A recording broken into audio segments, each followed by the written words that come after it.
ஒரு நாடு குப்பையே இல்லாம சுத்தமா இருக்கிறது பெரிய விஷயம் இல்ல.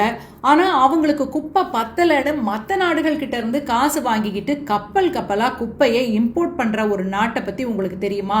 ஆமாங்க, அதுதான் ஸ்வீடன். அவங்க குப்பையை வச்சு என்ன பண்றாங்கன்னு கேட்டா நீங்க மிரண்டு போயிடுவீங்க. ஸ்வீடன் நாட்டுல மக்கள் போடுற குப்பையில வெறும் 1% மட்டும்தான் நிலத்துல கொட்டி வீணாக்கப்படுது.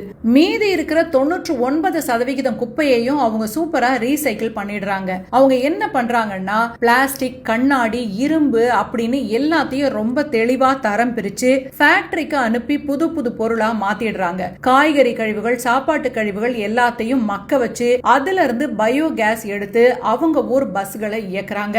இப்பதான் ஒரு பெரிய ட்விஸ்டே இருக்கு. இந்த மாதிரி எல்லா குப்பையையும் ரீசைக்கிள் பண்றதுனால எரிக்கிறதுக்கு அவங்க நாட்டுல குப்பையே இல்லாம போயிடுது.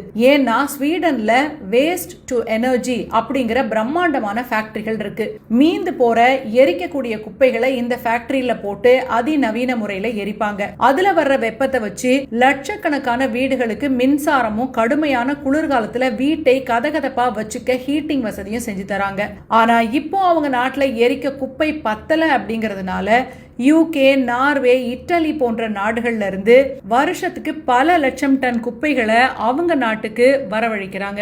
எங்க குப்பையை எப்படியாவது அழிச்சு கொடுங்கப்பான்னு சொல்லி அந்த நாடுகள் ஸ்வீடனுக்கு கோடி கணக்குல பணமும் தராங்க. பாத்தீங்கன்னா காசும் ஆச்சு, அந்த குப்பையை எரிச்சு ஸ்வீடன் மக்களுக்கு தேவையான மின்சாரமும் கிடைச்சிருச்சு. நீங்க நினைக்கலாம் குப்பையை எரிச்சா காத்து பொல்யூஷன் ஆகுமே அப்படின்னு. ஆனா ஸ்வீடன் பயன்படுத்துற அதிநவீன பில்டர்கள் 99% நச்சு புகையை தடுத்து நிறுத்திடுது. மீதி வர சாம்பலை கூட ரோடுகள் போட பயன்படுத்திடுறாங்க. நம்ம குப்பையை ஒரு தொல்லையா பாக்குறோம், ஆனா ஸ்வீடன் அதை ஒரு தங்கமா பார்த்து லாபம் சம்பாதிக்கிறாங்க. இந்த தகவல் உங்களுக்கு பிடிச்சிருந்தா கண்டிப்பா லைக் பண்ணிட்டு உங்க ஃப்ரெண்ட்ஸுக்கு ஷேர் பண்ணுங்க. இந்த மாதிரி வசதி எல்லாம் இந்தியாவில் இல்லையேன்னு நினைச்சு நீங்க ஏங்குறீங்களா?